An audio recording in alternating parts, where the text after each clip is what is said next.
In a Black Ops mission in Mexico City, Creasy's leading his team and their sniper ant spots something strange, a bird that shouldn't be there. Suddenly, everything goes to hell.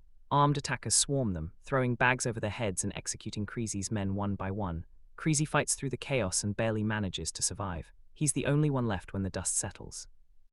Jump ahead 4 years and Creasy's in Rio. He's pretty much ruined by what happened, working a dead-end job, drowning in booze and pills, and still sleeping with a bag over his head like the friends he lost. He can't escape the nightmare. It gets so bad he tries to kill himself by driving his car into a concrete pillar. He lives, though, and wakes up in the hospital. Paul comes to see him there and offers him a job at his new security firm. Creasy turns him down at first, but later on he changes his mind. Paul brings him home, introduces him to his family, especially his daughter Poe, and fills him in on their assignment: protect President Carmo and his fancy condo project from potential terrorists during election season. Right away, things get awkward. The security chief, Prado Soares, taunts Creasy about his PTSD in front of everyone. Then Prado has his men attack Creasy as a reflex test. Creasy freezes up and gets beaten down. Mexico City's trauma still has its claws in him. Later that night, Poe thinks Creasy hates her dad because he's so distant, but Creasy tells her Paul actually loves her. At a beach party, fireworks send Creasy spiraling into a panic. A taxi driver named Valeria helps pull him out of it and gets him to safety. Meanwhile, Poe's off at another party. But while she's gone, tragedy strikes. A huge explosion rocks the Rayburn apartment, instantly killing Paul, Regina, and their 2 boys. After the bombing, Creasy changes. He steps up and negotiates with the president for Poe, who's traumatized. They decide Poe will stay with her grandmother, while Creasy stays in Rio to hunt down whoever did this. With Poe at the heart of a huge conspiracy, she's the only one who survived the bombing that killed her family, and now everyone's looking at her. Creasy won't let her out of his sight. He's determined to figure out who set up the attack. Meanwhile, Osma, the FRP terrorist, is on their trail, and it's pretty clear Poe's still very much a target.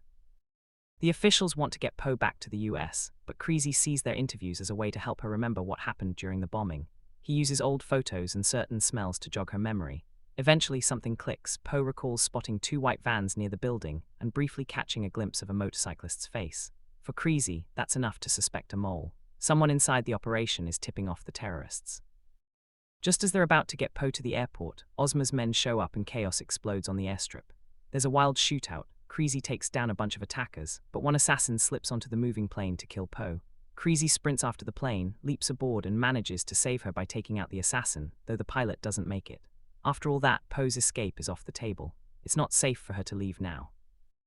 Thinking they can't trust the authorities, Creasy turns to Valeria Milo, the taxi driver who helped him out before. Milo hides Creasy and Poe in a favela run by friends, in exchange for help getting her and her daughter to the US later on. While they're lying low, Poe starts to bond with Milo's kid, and Creasy feels the strain of carrying all the responsibility by himself. Creasy manages to catch Tiago, one of Osma's men, and wrings more truth out of him.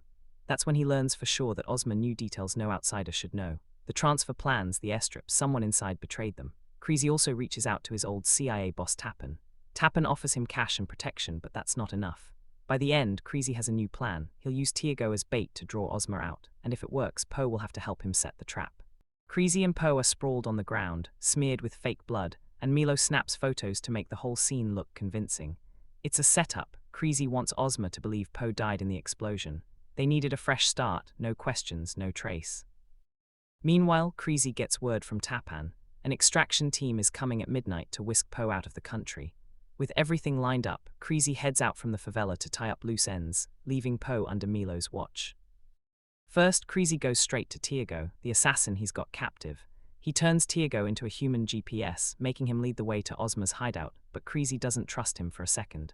He plants a remote explosive right next to Tiago's heart. One wrong move and it's game over. Creasy's got total control. Before the chase starts, Creasy checks in with Tappan's network. The extraction money's secure, but when he asks about Osma, nobody in the CIA has ever heard of him. That blank space only makes things murkier. Back in the favela, the sense of security gets shaky when Beto bails out, leaving Poe with his younger brother Livro. Poe doesn't stay alone for long. Livro fills the gap and gives her a taste of normal life again, something she hasn't had since the bombing. Together, they explore the favela, race homemade carts, grab food from busy stalls, and blend into the crowd. Despite everything she's lost, Poe starts to find her footing instead of folding. Out in the streets, Creasy and Tiago finally close in on Osma's spot but hang back outside. Tiago makes a call from a phone box, feeding Osma the story that the job is done. Osma agrees to pay him, but Tiago suddenly turns on Creasy. Without a beat, Creasy detonates the explosive. Tiago's gone in a flash, his body crashing to the ground and exposing their position. Gunfire breaks out right away. Creasy pushes through the chaos, but all the noise helps Osma slip away. The mission spirals, and Creasy loses his grip on the situation. With Creasy inside Osma's abandoned home, everything's eerily quiet, stripped bare. Then Creasy finds himself in a child's bedroom, standing over Osma's son. The plan is obvious. Creasy's ready to take the boy, using him as bait to drag Osma out of hiding and finally trap him. With everything going sideways, the extraction falls apart, and Creasy and Poe never make it to the warehouse where the CIA team waits. Time drags on. The team finally updates Tapan, who wastes no time aborting the mission. Now, Creasy and Poe are stranded in Brazil with no way out. Inside the operation, things get tense fast. Creasy shoves a gun at Matthias, pushes him into the panic room and sets off the alarm. That noise, it pulls Osma and his wife right into his trap. He locks them all in together and takes control. Now it's interrogation time. Creasy presses Osma, Luana and Matthias for answers. Osma drops a bombshell. He's really Gabriel, the FRP leader who ran the bombing from prison.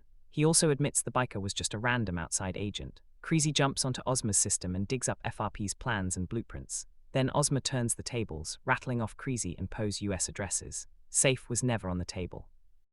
Out in the favela, things don't go any smoother. Milo gets forced to lead Osma's crew straight to Poe. She runs with Livro, but Greybeard catches them both. Poe's made to call Creasy, but hearing her voice sends him spiraling into a PTSD flashback of the Mexico ambush. In that raw moment, Osma knocks him out cold. Creasy comes to and, realizing things are getting out of hand, agrees to a hostage swap. Both sides meet in the mountains. Osma and his family go one way, Poe and Livro the other.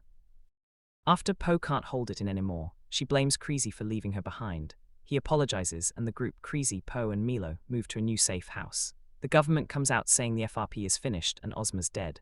Tapan tells Creasy he'll help him in Rio. But Tapan confides to someone else he's actually planning to turn them both in, making it clear he's been working against them all along. With nowhere safe to hide and no clear way out, Creasy goes into survival mode. He reaches out to Ivan, an old contact, hoping for new identities and a way to get his group out. But Creasy isn't done yet. He's got another mission: bust into a Brazilian prison and track down Ferraz, the next link in the bombing plot. Meanwhile, Tapan lands in Brazil and wastes no time. He tracks Creasy's phone straight to his hotel, almost catches him too, but Creasy's crew slips out just in time. Tapan's not just chasing. He's systematically closing off every exit, making it harder and harder for Creasy to breathe. The focus shifts into the favela, and you can feel the tension. Vico's doing his best to keep his little brother Livro away from their cousin Betrayal, who keeps pulling Livro deeper into gang life. The family's starting to crack under the pressure, loyalty versus basic survival, and it's tearing them and everyone around them apart. Milo introduces Vico to Creasy's group. It's tense right away, breaks into a confrontation, but then Vico drops something big. He knows someone inside the Brazilian prison system. That's the ticket to Ferraz. Vico agrees to help on one condition. Creasy has to get Livro out of the favela for good. So now they're partners, but only because they absolutely have to be. With everyone on board, the crew heads to Ivan's mansion to get ready. Creasy slips into a guard uniform. Vico pulls together whatever stolen cash he can to fund Livro's escape. At the same time, Tapan sits over hotel security footage, spots Creasy in disguise, and figures out the next target, the prison. With Creasy smuggled into the prison in a laundry cart while Tapan calls for a full lockdown. With absolute chaos inside the prison, Creasy sparks a riot, making the place feel like a battlefield just to get to Ferraz. Ferraz is already expecting him. He knew this showdown was coming. Creasy doesn't waste a second. He goes straight for the truth, grilling Ferraz hard. Ferraz caves almost immediately. He admits he wasn't calling the shots. Someone forced him to plant bogus evidence and frame Creasy for the bombing, just to protect his family. But that's not the worst of it. Turns out, President Carmo and his security chief Soares planned the attack themselves. They used the bombing to scare people and grab power. Then things get even messier. Ferraz drops a bombshell. Tapan is the real mastermind. He didn't just stab Creasy in the back, he twisted the whole plan, aiming the attack at the Rayburn building to wipe out both Creasy and Paul. Poe backs this up over the phone, saying that Tapan was the motorcyclist scoping out the building before the explosion. As all these ugly truths come out, government forces storm the prison. Creasy has no choice but to run as extraction teams roll in disguised as a bomb squad. Ferraz slips away, heading back to his cell. His confession was desperation, but in the end he chooses silence and imprisonment, hoping it'll keep his family safe. Creasy gets out, but the world outside isn't the same. His face is plastered everywhere. He's the top suspect for the bombing now. The story been flipped, and he's right at the center of the crime he's been trying to unravel. The group meets up in a warehouse. There's no feeling of triumph, just betrayal. Every tie they thought they could trust is gone. Creasy is stuck in the middle, with time running out and nowhere to turn. Things wraps as he starts piecing together a last-ditch plan to tear down the conspiracy before it closes in for good. In a grim, abandoned warehouse, Creasy and his crew are tense, gearing up for one last shot. Everything's down to 3 main targets: Tapan, President Camo, and Saws. Just when Creasy thinks he's got the upper hand, he figures out Tapan's built a dead man's switch, a hidden recording that'll go public if anything happens to him. That flips the whole plan. Now, Creasy wants to take out Tapan and let the system unravel on its own. To force their enemies out, Creasy sets up a complicated trap. He creates a bogus tape, lines it with toxins, and stashes it in a safe deposit box. At the same time, the crew fakes a break-in at Ivan's father's condo, spreading a rumor that Creasy hid evidence there. Vico adds fuel by intentionally getting himself arrested, feeding info straight to Tapan's side and nudging them into the trap. The setup works. Tapan and Saws grab the box and listen to the tape. Instead of answers, panic sets in, the toxins cause mild symptoms, and both rush to the hospital. Poe is already waiting there, bait in place. Right away, Tapan spots her and tells security to act, unknowingly giving Creasy his opening. The hospital erupts into chaos. Poe bolts as security closes in. Creasy pushes through the halls, ready for a showdown. Everything starts colliding, multiple fights overlapping, each one driving the final confrontation. Tapan corners Creasy and lunges. It gets vicious. PTSD nearly cripples Creasy, but he snaps back just in time, grabs a scalpel, and takes Tapan out for good. Around the same time, Creasy's crew runs out of ammo and gets pinned down. He improvises, shoves a cart loaded with chemicals into the fray, and lights it up. The explosion wipes out the blocking officers, and everybody manages to escape. Saws goes for one last, desperate move. He grabs Poe at gunpoint. Creasy gives Poe a silent cue, drawing on everything he's taught her. She breaks free with a quick strike, and Creasy finishes it, shoots Saws, ending the conspiracy for good. After all this, President Camo is arrested. Tapan's dead man's switch releases everything, blowing the whole plot wide open. Creasy's name is cleared at last. Time passes, and things settle at Poe's family funeral, the war that shaped her life replaced by silence. Just as Creasy thinks it's over, he gets a call from Moncrief, a CIA director. There's another mission brewing, and it's tied right back to the group behind the Mexico City massacre. The season ends on that note, hinting there's another battle waiting just around the corner.